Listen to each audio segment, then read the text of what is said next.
සාරිපුත්ත මුනිදුන්ගේ වයස කෙමින් ගෙවිලා ගියා.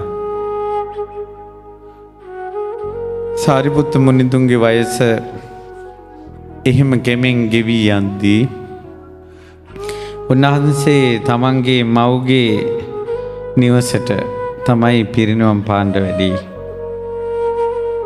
500ක් මහරහතන් වහන්සේලා සමග චුන්ද කියන රහතන් මේ සාමණේරයන් වහන්සේ උපස්ථාන කළේ.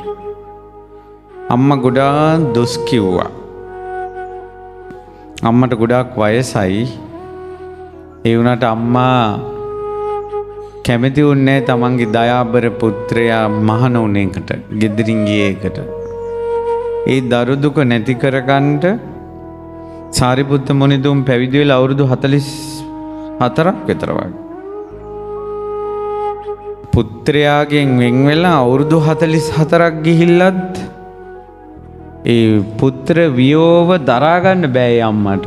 සාරිපුත්ත මහරහතන් වහන්සේගේ මව් අසීමිත දාරක ස්නේහකින් යුක්ත කෙනෙක්. ඒ එක් දරුවෝ පුත්‍රයෝ 5ක් දූලා 3 දෙනෙක්. දරුවන් ගොඩක් හිටපු අම්මා කෙනෙක් වෙලත් වැඩිමල්ම පුතා ගැන තියෙන ආදරේ. ඒ හේතු තමයි සාරිපුත්තයන් වහන්සේ හාත්පසින් ප්‍රසාද ජනකයි. ඒ මව්ගේ හිත නිවසේ සිටින කල කිසි දිනක රිද්දලා නැති පුත්‍රයෙක්. සාරිපුත්තයන් වහන්සේගේ කටහඬ සැලලීනියෙක්ගේ වගේ කියනවා. අම්මා කෙනෙකුට ඒ තරම් මිහිරි වචනයක් නැහැ. එච්චර මිහිරි හඬකින් අම්මේ කියලා කතා කරන්නේ. ඉතින් ඒ අම්මා කෙනෙකුට ලැබුණ මහා විශාල සැනසෙල්ල සාරිපුත්තයන් වහන්සේ පැවිදි වීමත් එක්ක නැතිවිලා ගියා. ඒ අවුරුදු 40 ගාණක් නිවසින් ඈත් වෙලා හිටියත් ඒ ප්‍රේම දෝෂ කියලා තියෙනවා. කියන්නේ යම් තැනකට ප්‍රේමය ඇති වුණොත් ඒ ප්‍රේමයෙන් වෙන් වෙච්ච ගමන් ද්වේෂය හට ගන්නවා. ඒ තමන්ගේ ආදරණීය කෙනා වෙන් කරපු අය ගැන තරහට ගන්නවා. ඒ නිසා ශ්‍රමණවරුන්ට දොස් කිව්වා. පුතා වෙන් කළා කියලා. මව්ට කෙලෙහි ගුණ දක්වන්න බීපු කිරිවල ණය ගෙවන්න සාරිපුත්තයන් වහන්සේ වැඩියා. නුවණින් යුක්තයි. එදා දෙව් බඹුන් සාරිපුත්ත මුනිදුන්ට වන්දනා කරන්න පැමිණියා. මහා බ්‍රහ්මයා පවා. අම්මගේ හිතට ඒ වැස් වලින් දැක්කට පස්සේ හිතුණා මගේ පුත්‍රයා මං වඳින බ්‍රහ්මයාටත් වැඩිය ඉහළින් ඉන්නේ කියලා අන්න ඊට පස්සේ තමයි වන්දනා කළේ. එදා සාරිපුත්ත මුනිදුන් දේශනා කරපු ධර්මය අහලා වැදූ මව් සෝතාපන්න ඵලයටපත් වුණා. බීපු කිරිවල සසරටම ණය ගෙවල අවසන් කළා. ඒ ගනුදෙනු ඉවරයි. සරියුත් මුනිදුන් ගනුදෙනු ඉවර කළා.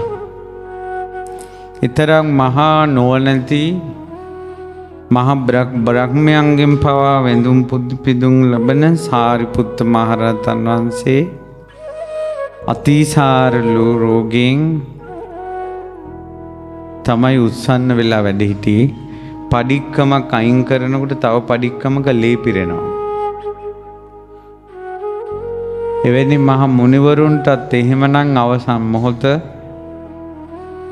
අපි ගැන කවර කතාද? අපි ගැන කවර කතාද? අපේ අවසන් මොහොත. සාරිපුත්ත මහරහතන් වහන්සේ උපන් ගෙහිම තිඹිරි ගෙහිම පිරිනොම් පෑවා. බලන්නකො පුදුමේ. අපගේ භාග්‍යවතුන් වහන්සේ ගසක් යට ඉපදුණා. ගසක් යට සම්බුදු වුණා. ගසක් යට පිරිනොම් පෑවා. සාරිපුත්ත මහරහතන් වහන්සේ උපන් ගෙහි ඉපදුන තැනම පිරිනොම් පෑවා. තිඹිරිගේම නිවන් දැක්කා. සාරිපුත්ත මහරහතන් ප්‍රඥාවෙන් කරන ලද ආශ්චර්යක ස්වභාව බලන්ට උපංගෙහිම පිරිනොම් පෑවා.